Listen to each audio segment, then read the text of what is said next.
Assalamualaikum warahmatullahi wabarakatuh.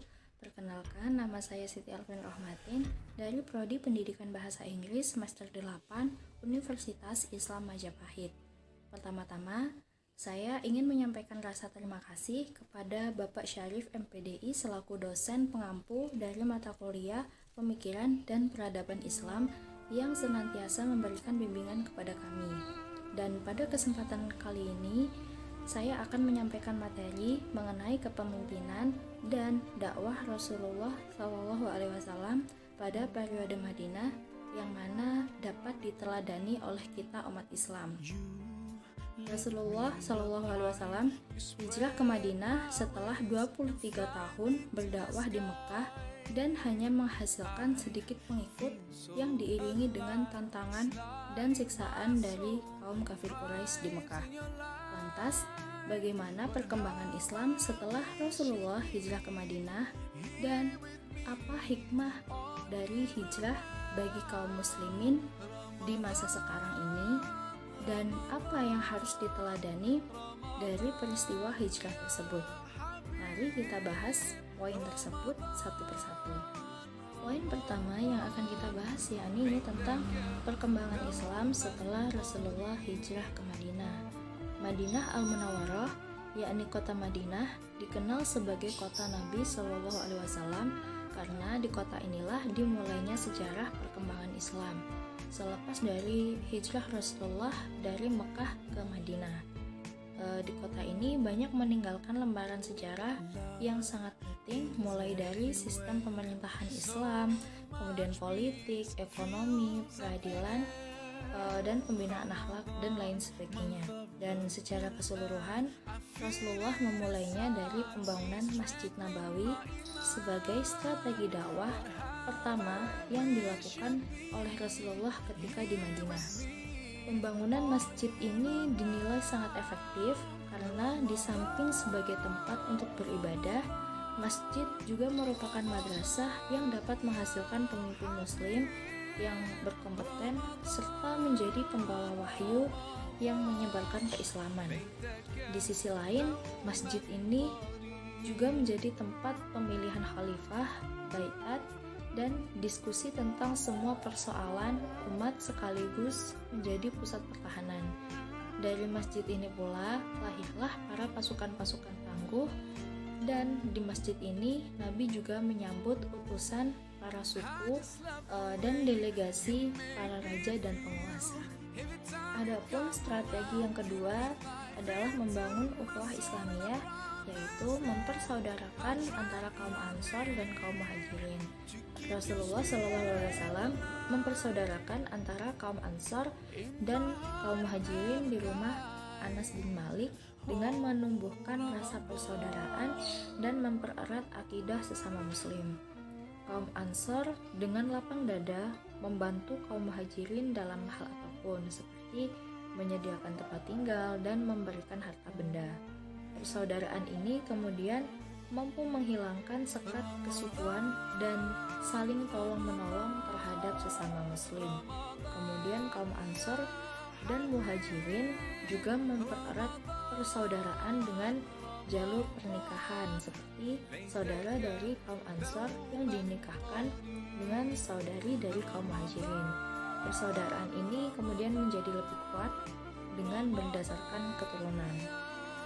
Sebelumnya kaum Ansor yang terdiri dari suku Aus, Khazraj saling bermusuhan, namun dengan ukhuwah yang berasaskan iman yang dibawa oleh Nabi Muhammad SAW telah melunakkan hati mereka sehingga persatuan umat pun terjadi pada masa itu.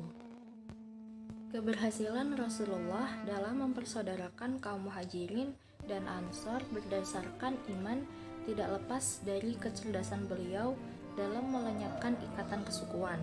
Kesukuan yang dihapuskan oleh Nabi di sini ialah sifat yang menganggap bahwa suku mereka adalah yang paling baik dan yang paling unggul. Dari sinilah Nabi SAW membangun masyarakat Islam yang dijiwai oleh semangat ukhuwah Islamiyah di atas fondasi iman dan akidah Islam. Setelah berhasil menguatkan persaudaraan antar muslim, muhajirin dan ansor, strategi yang ketiga adalah membuat perjanjian dengan non-muslim. Penduduk Madinah di awal kedatangan Rasulullah terdiri dari 3 kelompok, yaitu bangsa Arab Muslim, bangsa Arab non-Muslim, dan orang Yahudi. Untuk menyelaraskan hubungan antara 3 kelompok tersebut, Nabi mengadakan perjanjian atau kesepakatan dalam piagam yang disebut dengan Konstitusi Madinah, yang isinya antara lain adalah: yang pertama, semua kelompok yang menandatangani piagam merupakan suatu bangsa. Kemudian yang kedua, jika salah satu kelompok diserang musuh, maka kelompok yang lain wajib untuk membelanya. Ketiga, masing-masing kelompok tidak dibenarkan untuk membuat perjanjian apapun dengan orang Quraisy. Keempat, masing-masing kelompok bebas menjalankan agamanya tanpa campur tangan kelompok lain.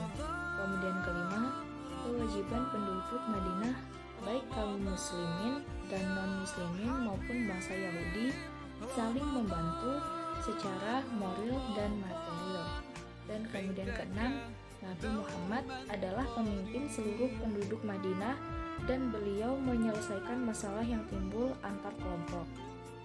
Nah, perjanjian atau kesepakatan ini juga terkenal dengan nama Piagam Madinah.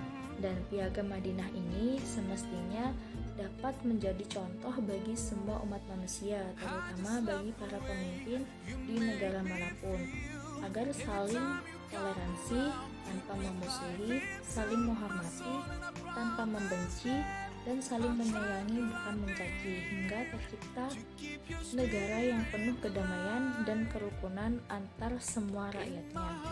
Inilah sikap yang harus diteladani para pemerintahan dan di dalam kehidupan saat ini, yang termasuk dalam poin kedua. Lantas, apa hikmah hijrah bagi kaum muslimin pada masa saat ini? Beberapa pelajaran yang dapat dipetik dari peristiwa hijrah antara lain yaitu: yang pertama, hendaknya kita selalu berusaha mengubah kemungkaran dengan sekuat tenaga, dan jika kita merasa tidak mampu, maka hendaknya kita meninggalkan atau tidak berdiam di tempat kemungkaran atau kemaksiatan tersebut.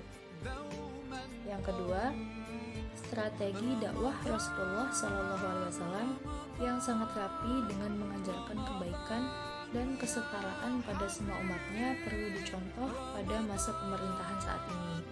Kemudian yang ketiga, usaha dakwah Rasulullah SAW yang selalu mencoba berbagai inovasi baru dalam dakwahnya dengan berbagai alasan yang melatar belakanginya itu dinilai sangat efektif dan patut dijadikan sebagai contoh ataupun panutan.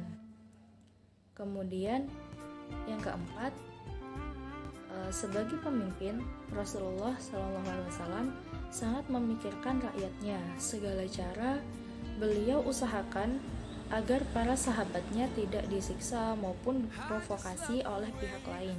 Dan dalam hal ini, Rasulullah memang benar-benar memiliki jiwa kepemimpinan yang tinggi dengan mementingkan semua umatnya. Demikian yang dapat saya sampaikan. Semoga apa yang saya sampaikan dapat bermanfaat bagi kita semua. Sekian penjelasan dari saya. Sampai bertemu pada kesempatan yang selanjutnya. Terima kasih.